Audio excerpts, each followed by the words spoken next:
Hello guys, this is Priyansh Gautam. कैसे हो आप सभी अच्छे होंगे, मस्त होंगे। तो यार जोसा काउंसलिंग के कुछ अपडेट्स मैं आपके लिए लेके आया हूं और साथ में आज की इस वीडियो में डिस्कस करने वाले हैं कि सीसैप काउंसलिंग में आप किस तरीके से पार्टिसिपेट करते हो और कर सकते हो और उसके क्या प्रोसीजर रहने वाला है। तो बिना किसी तरीके स्टार्ट करते हैं आज के वीडियो को। सबसे पहली अपडेट मैं आपको देना चाहता हूँ, जोसा काउंसलिंग का 4th राउंड का सीट अलॉटमेंट रिजल्ट आ चुका है। तो आप जल्दी से जाकर चेक कर सकते हो और उसके बाद आपको पता चल जाएगा कि आपको सीट अलॉट हुई या नहीं हुई। अगर आपको सीट अलॉट हो चुकी है 4th राउंड तक, तो उसके बाद आपको डॉक्यूमेंट्स आपको अपलोड करने पड़ेंगे और साथ में आपको सीट एक्सेप्टेंस फी पे करनी पड़ेगी। ठीक है, तो जैसे ही मतलब नेक्स्ट डेट होगी उसमें आप ये सब काम कर देना, ये काम आपके ऊपर है। ठीक है, और अब बात करते हैं कि मतलब और साथ में आपको अपडेट बताना चाहता हूँ जोसा की तरफ से।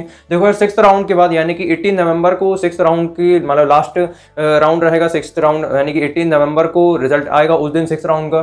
तो उसके बाद आपको क्या करना है, अगर आपको 6th राउंड से पहले या 6th राउंड तक आपको अगर सीट अलॉट हो जाती है तो सीट अलॉट होने के बाद आपको पार्शियल एडमिशन फीस पे करनी पड़ेगी। ठीक है, इस बात का आपको खास ध्यान रखना है। और पार्शियल एडमिशन फीस जो भी आप पे करोगे, ध्यान से सुनना, पार्शियल एडमिशन फीस जो भी आप पे करोगे वो आपके कॉलेज की सेमेस्टर 1 की फीस में एडजस्ट हो जाएगा। यानी कि सेमेस्टर 1 की फीस में ये पूरा आपको ये जो है एडजस्ट हो जाएगी फीस। Clear, great. तो इसलिए आपको स्टार्टिंग में ही 40,000 अभी पे करनी पड़ेंगी, जिसकी डेट्स आपको 20 से 24 नवंबर के बीच में दी गई है और उसी के बीच में आपको 40,000 रुपीज़ पे करने हैं हर कैटेगरी के स्टूडेंट्स के लिए, general, ST, SC, OBC, EWS, PWD। ठीक है, तो सबके लिए ये फी कॉमन है, आपको ये पे करनी पड़ेगी। ये बात हमको अच्छे समझ में आ गई। उसके बाद आपको क्या करना है, आपको इतना सब करने के बाद एक चीज़ का ध्यान रखना है, वो है कि पहले क्या होता था, फिजिकल वेरिफिकेशन के लिए मतलब कॉलेज में जाना पड़ता था, इंस्टीट्यूट में जाना पड़ता था। बट अब इस बार क्या हो रहा, ऑनलाइन रिपोर्टिंग होगी, यानी कि ऑनलाइन ही आपका सारा वेरिफिकेशन सब कुछ हो जाएगा। तो ऑनलाइन रिपोर्टिंग के लिए आप तैयार रहना। ग्रेट। और उसके अलावा हम बात करते हैं, ये चीज़ का खास ध्यान रखना, सारी अपडेट मैंने बता दिया हूँ।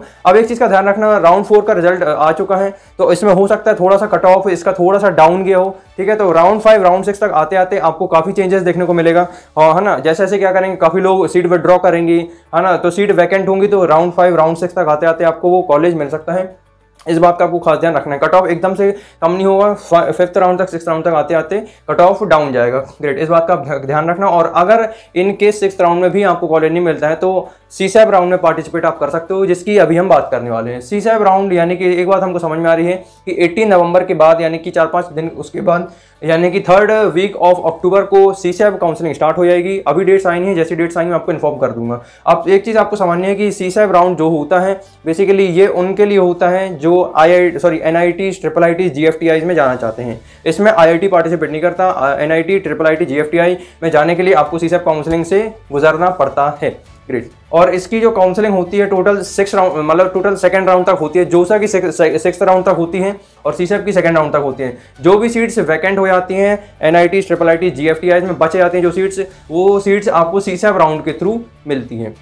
अब इसमें स्टेप क्या रहता है, इसमें सबसे पहले आपको रजिस्ट्रेशन करना पड़ता है। सेम है जैसा आपने जोसा में किया था वही आपको इसमें करना है, यानी कि सीसैप में आपको सबसे पहले रजिस्ट्रेशन करना है। रजिस्ट्रेशन के बाद आपको चॉइस फिलिंग करना है। अब चॉइस फिलिंग में यहाँ गड़बड़ मत कर देना, चॉइस फिलिंग वैसे ही रखना जैसे आपने जोसा में की थी। जोसा काउंसलिंग में जिस तरीके से आपने चॉइस फिलिंग प्रेफरेंस ऑर्डर बनाया था, आपने अपलोड किया था, उसी तरीके से आपको चॉइस फिलिंग इसमें भी करनी है सीसैप में। ग्रेट। अब इसमें काफ़ी लोग गलती ये करते हैं चॉइस फिलिंग में करते समय कि लास्ट ईयर का कट ऑफ देखते हैं सीसैप का और जो सीट्स मतलब उसमें दिख रहे होते हैं सिर्फ वही ब्रांच बस भर देते हैं। अब ये बहुत बड़ी गलती है, ये गलती आप मत करना। जितनी हो सके ज़्यादा ब्रांचेस भरना। अगर आप कम ब्रांचेस भरोगे, कम चॉइसेस भरोगे, उसमें आपका लॉस है, गारंटेड है कॉलेज नहीं मिलने वाला। डिपेंड करता है कि अगर आपकी रैंक बहुत ज़्यादा पीछे की है और आप कम चॉइस फिल कर रहे हो तो गारंटेड नहीं मिलेगा। रैंक अच्छी है, चॉइस कम फिल करोगे, कॉलेज डेफिनेटली मिलेगा। इस चीज़ को ध्यान रखना है। तो चॉइस फिलिंग कोशिश करना कि ज़्यादा से ज़्यादा आप उसमें रख सको, ज़्यादा से ज़्यादा आप चॉइस फिल कर सको।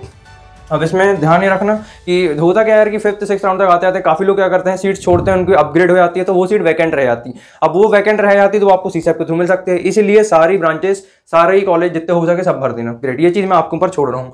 इतना होने के बाद क्या होगा, आप लॉक कर दोगे, चॉइसेस को लॉक करोगे डेट के अकॉर्डिंग। फिर आपका क्या होगा, रिजल्ट आएगा, राउंड 1 का रिजल्ट आएगा। उसके बाद आपको डॉक्यूमेंट्स मतलब जैसे आपको सीट अलॉट हो जाती है तो आपको डॉक्यूमेंट्स अपलोड करना पड़ेगा, फी पे करना पड़ेगा, है ना। इस बात का खास ध्यान रखना है और रिजल्ट आपको आ जाएगा। ठीक है, टोटल 2nd राउंड तक होती है। एक चीज़ का ध्यान रखना, आपको इन तीनों में से कोई ऑप्शन चूज करना पड़ेगा, स्लाइड, फ्रीज, फ्लोट। मान लो 1st राउंड का रिजल्ट आया, 1st राउंड के रिजल्ट आने के बाद अगर आपको सीट अलॉट हो जाती है तो आप सेकंड राउंड तक पार्टिसिपेट करना चाहते हो तो आप इसमें स्लाइड या फ्लोट आप कर सकते हो, या अगर आप पार्टिसिपेट नहीं करना चाहते तो आप फ्रीज दबा सकते हो। एक बार और मैं आपको रिकैप कर देता हूं। स्लाइड का मतलब ये होता है कि आपको किसी भी इंस्टीट्यूट में जो आपको ऑलरेडी इंस्टीट्यूट मिल चुका है उसी इंस्टीट्यूट में टॉप ब्रांचेस चाहिए हैं, तो अपग्रेडेशन चाहिए तो आप स्लाइड का ऑप्शन दबाओगे। सेम इंस्टीट्यूट में टॉप ब्रांच आपको अगर चाहिए, सेम इंस्टीट्यूट में अच्छी ब्रांच आपको चाहिए तो आप स्लाइड का ऑप्शन दबा सकते हो।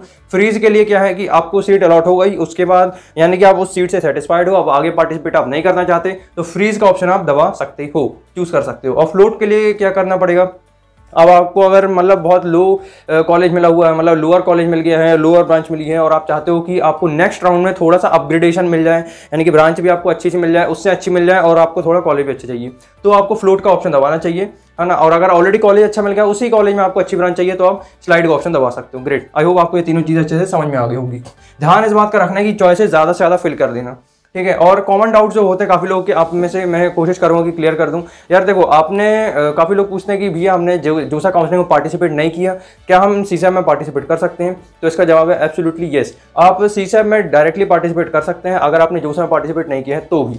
ग्रेट। और उसके अलावा काफ़ी लोग के डाउट आते हैं कि भैया हमको जोसा की 6th राउंड तक कोई भी सीट अलॉट नहीं हुई, क्या हमें 6th राउंड मतलब सीसैप राउंड में हम पार्टिसिपेट कर सकते हैं, क्या हमको सीट अलॉट होगी? यार देखो, 6th राउंड तक आपको अगर कॉलेज नहीं मिला है, अगर आपकी रैंक अच्छी है और आपको लगता है कि डेफिनेटली आपको कॉलेज मिल सकता है, तो यार सीसैप में आपको डेफिनेटली पार्टिसिपेट करना चाहिए। पार्टिसिपेट जरूर करो, ठीक है, हो सकता है आपको सीट डेफिनेटली मिल जाए, इस बात का आपको खास ध्यान रखना है। बस ये कुछ कॉमन डाउट्स है जो मेरे को लगा आपको क्लियर कर देने चाहिए। और कोशिश ये करो कि अगर आपने पार्टिसिपेट नहीं किया है तो भी आप पार्टिसिपेट जरूर करो इसमें, तो इसमें क्या होगा कि आपकी चांसेस बहुत बड़े आएंगे, है ना। इसमें काफ़ी मतलब जैकपॉट राउंड आप इसको कह सकते हो, स्पॉट राउंड कहलाता है ये, है ना। तो इसमें अगर आपकी रैंक पीछे भी 1 लाख भी करीब आपकी रैंक है तो आपको कॉलेज मिल सकता है। तो इस बात का ध्यान रखना है, आप पार्टिसिपेट जरूर करो, जो होगा देखा जाएगा, ठीक है ना। और उसके अलावा हम बात करते हैं फीस के लिए। अब देखो, फीस यहाँ पे ध्यान से सुनना, अगर आपने ऑलरेडी जोसा काउंसलिंग में अगर आपको सीट मिल गई थी तो आपने फी पे कर दिए होगे और आपको सीसैप में सिर्फ 3000 रुपये पे एक्स्ट्रा करनी पड़ेगी सीट एब्सेंट की, अगर आपको सीट अपग्रेड हो जाती है तो, है ना। एक डाउट और आपका आता है कि भैया 6th राउंड तक आते हैं हमको एक सीट अलॉट हो गई है, अगर हमें सीसैप में सीट अलॉट नहीं हुई तो वो सीट का क्या होगा? तो यार देखो, अगर आपको ऑलरेडी सीट मिल चुकी थी जोसा काउंसलिंग के थ्रू, है ना, और आप सीसैप में आपने क्या किया, पार्टिसिपेट किया और आपको सीसैप में कोई सीट नहीं मिली, तो वो सीट आपकी ऑलरेडी सेव रहेगी, वो सीट आपको तब भी अलॉटेड रहेगी। समझिए इस बात को, आपको जब तक कोई सीट अलॉट नहीं हो जाती तब तक आपकी वो जो पहले की सीट है वो गायब नहीं होगी, वो सीट आपकी सेव रहेगी। इस बात को ध्यान से समझ लो। आप ध्यान से सुनना, अगर आपको सीट अलॉट नहीं हुई थी या आपने पार्टिसिपेट नहीं किया जोसा काउंसलिंग में, तो आपको ध्यान ये रखना है कि आपको 37 के यानी कि 37,000 आपको फ़ी पे करनी पड़ेगी। अगर आपको सीट अलॉट नहीं हुई थी जोसा में, तो आपको क्या बोलते सीसैप में ही, मतलब जब आप फ़ी पे करोगे, डॉक्यूमेंट जमा करोगे, तो फ़ी आपको 37,000 पे करनी पड़ेगी, यानी कि 3000 एक्स्ट्रा पे करनी पड़ेगी जनरल वालों को, ईडब्ल्यूएस वालों को, ओबीसी वालों को। ग्रेट, है ना। और 17,000 पे करनी पड़ेगी SC ST PWD वालों को, जिनको सीट अलॉट नहीं हुई थी। अब ध्यान रखना, अब अगर मान लो आपको सीसैप यानी कि फर्स्ट टाइम में आप आ रहे हो, सीसैप में आपको अलॉट हुई है सीट, तो आपको 38,000 पे करनी पड़ेगी जनरल, ईडब्ल्यूएस ओबीसी को, और 18,000 आपको पे करनी पड़ेगी SC ST PWD वाले बच्चों के लिए। क्लियर? जैसे आपको सीट अलॉट हो जाती है उसके फिर नेक्स्ट डेट में आपको क्या रहेगा, आपको फी पे करनी पड़ेगी और साथ में आपको डॉक्यूमेंट्स अपलोड करने पड़ेंगे। तो आप आई होप कि आपको सारा ये काउंसलिंग का प्रोसेस समझ में आ गया होगा। तो ध्यान रखना है कि चॉइस फिलिंग आपको ज़्यादा से ज़्यादा करनी है और मतलब क्या बोलते हैं टॉप टू बॉटम में आना है, यानी कि डिक्रीजिंग ऑर्डर में आपको सारे प्रेफरेंसेस को जमाना है जिस तरीके से आपने काउंसलिंग की थी। आज मैं आपको बता देता हूँ डॉक्यूमेंट्स के बारे में कि जो डॉक्यूमेंट्स आपको लगने वाले हैं, ठीक है, डॉक्यूमेंट वेरिफिकेशन वगैरह में, ठीक है। तो आपको ध्यान रखना है कि जो भी आपका प्रोविजनल अलॉटमेंट लेटर है तो आपके पास में प्रिंट आउट होने चाहिए, और उसके अलावा आपका अंडरटेकिंग आपके पास में होना चाहिए। अंडरटेकिंग का फॉर्मेट आपको जोसा की सीसैप की जो वेबसाइट, ऑफिशियल वेबसाइट में आपको मिल जाएगा। ग्रेट। और आपकी फोटो ID प्रूफ आपके पास में होना चाहिए और पासपोर्ट साइज फोटो होना चाहिए। एडमिट कार्ड आपके पास में होना चाहिए JEE मेंस 2021 का। अब काफ़ी लोग कंफ्यूज हो जाते हैं कि भैया कौन सा एडमिट कार्ड हमको डालना चाहिए। यार देखो, जो भी अटेम्प्ट का आपका मैक्सिमम स्कोर रहा है वही एडमिट कार्ड आप लगा सकते हो, है ना।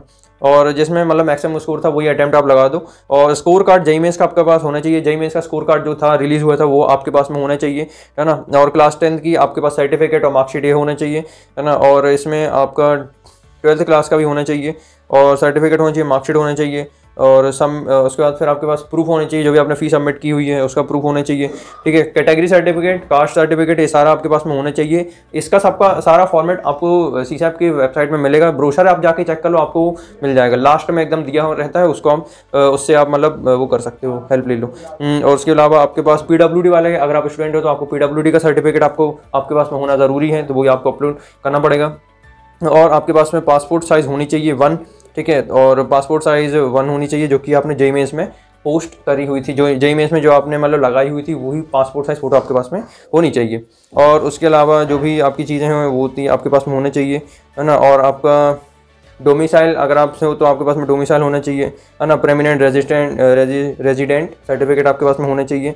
और मेडिकल सर्टिफिकेट आप करवा सकते हो किसी भी मतलब रजिस्टर्ड डॉक्टर से, MBBS डॉक्टर से, मतलब उनके साइन होने चाहिए। तो आपका जो फॉर्मेट है वो आपको मिल जाएगा सीसैप की उसमें, तो आप उससे मतलब डाउनलोड कर लो और उसको प्रिंट कर देना, मतलब उससे आप अपलोड कर सकते हो, है ना। और बस यही सब आ रहे अपडेट्स मतलब अपडेट थे, और ये सारे डॉक्यूमेंट्स थे। तो ये डॉक्यूमेंट आपको डॉक्यूमेंट आपको अपलोड करने पड़ेंगे, तो ये सारे डॉक्यूमेंट्स आप अच्छे से तैयार करके रखना, ठीक है। तो यार इसी के साथ आज का वीडियो खत्म करते हैं। आई होप आपको पसंद आएगा, मैंने सारी ऑलमोस्ट चीज़ें कवर करने की कोशिश की हूँ, और आगे वाले वीडियोज़ में आपको मैं और डिटेल में बताने की कोशिश करूँगा, जो भी कुछ आएगा, अपडेट्स आएगी, कोई भी क्वेरी होगी तो आपके डाउट्स में क्लियर कर दूँगा नेक्स्ट वीडियो में। तब तक के लिए मेक श्योर वीडियो को लाइक जरूर कर दो, चैनल पर अगर न्यू आए हो तो आप सब्सक्राइब कर दो, इस तरीके से आप प्यार से सपोर्ट दो, ताकि मैं आपके लिए और रेगुलर कंटेंट लेके आता रहूँ। तो इसी के साथ wish all the best, love you and take care, bye bye, thank you so much.